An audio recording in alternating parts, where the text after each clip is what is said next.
한국 교육사. 논술 시험으로 바뀐 이후 한국 교육사는 출제율이 낮지만 그나마 신라, 화랑도, 조선, 이황 사상가들의 사상이 중요하다고 할 수 있겠습니다.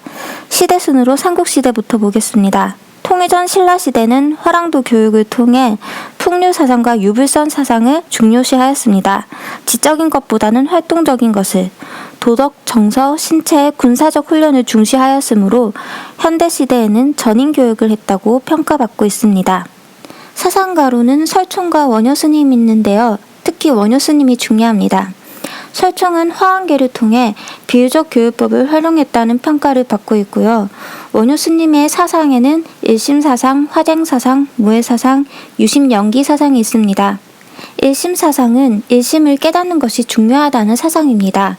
인간의 마음은 진여문과 생멸문으로 이루어져 있는데 여기서 진여가 마음의 본질에 해당하고 생멸은 욕망에 해당하는 끊임없이 변하는 것입니다.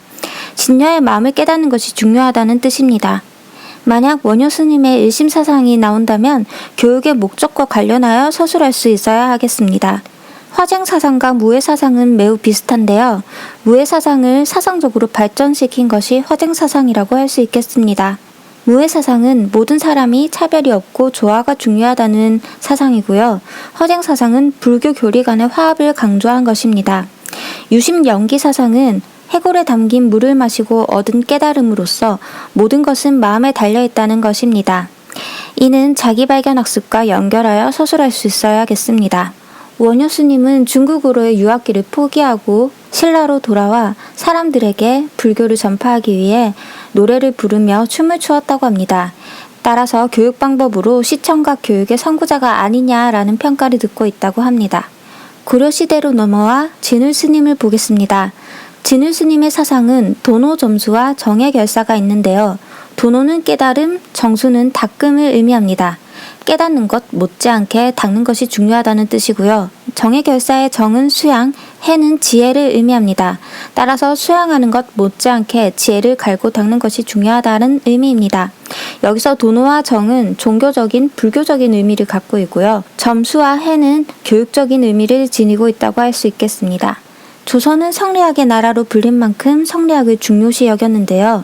성리학은 주자에 의해 탄생된 학문으로서 원시 유학인 공맹사상의 이기론, 즉 우주론을 합한 학문입니다. 성리학에서는 법성현, 잠실자득, 거경궁리 등의 수양 방법을 중요시하였는데요.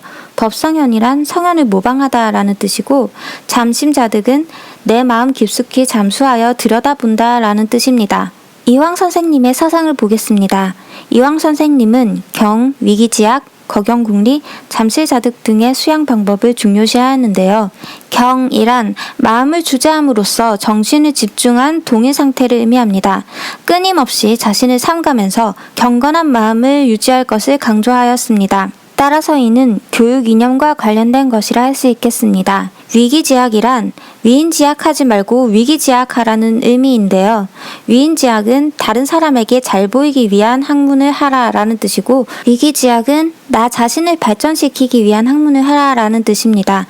즉 교육에 있어서 외재적 목적보다는 내재적 목적을 강조한 것이라 할 수 있겠습니다. 이황 선생님의 교육 방법에 해당하는 사상으로는 거경궁리와 잠실자득이 있는데 잠실자득은 아까 설명했습니다. 거경은 수양하는 것, 궁리는 이치를 따지는 것을 말합니다. 거경은 또다시 주일무적과 우유함령으로 나뉘는데요. 주일무적은 명상을 하는 것, 우유함령은 자연을 벗삼아 유유자적하며 노니는 것으로 시를 짓거나 악기를 다루며 노는 것을 의미합니다. 궁리도 또다시 독서궁리와 경물치지로 나뉘는데요. 독서궁리는 책을 읽고 그 의미를 따지는 것, 독서를 하며 머리를 굴린다 라고 외우면 편할 것 같습니다.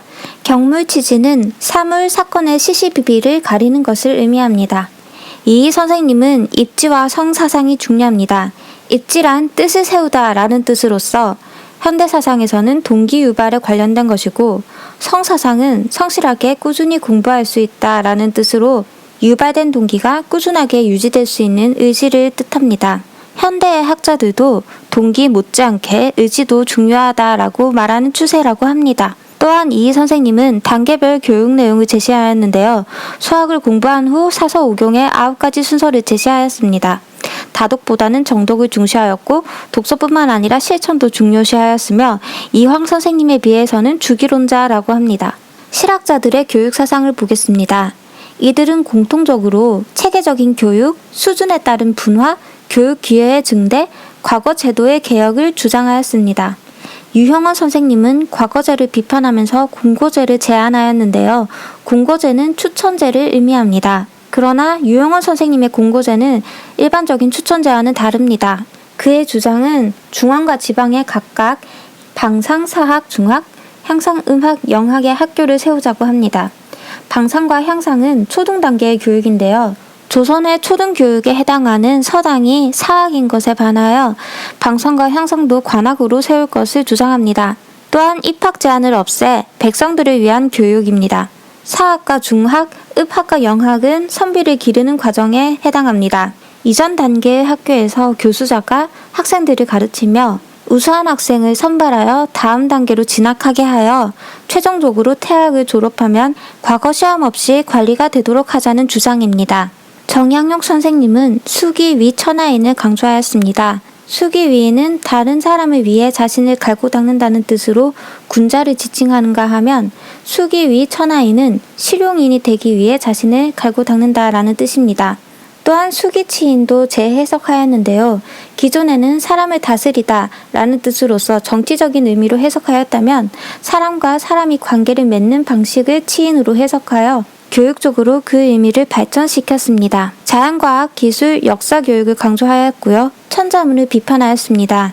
그 이유는 아동들에게 가르치기에는 너무 추상적인 내용부터 시작하며 분류체계가 엉망이고 대비적으로 배열되어 있지 않다는 것입니다.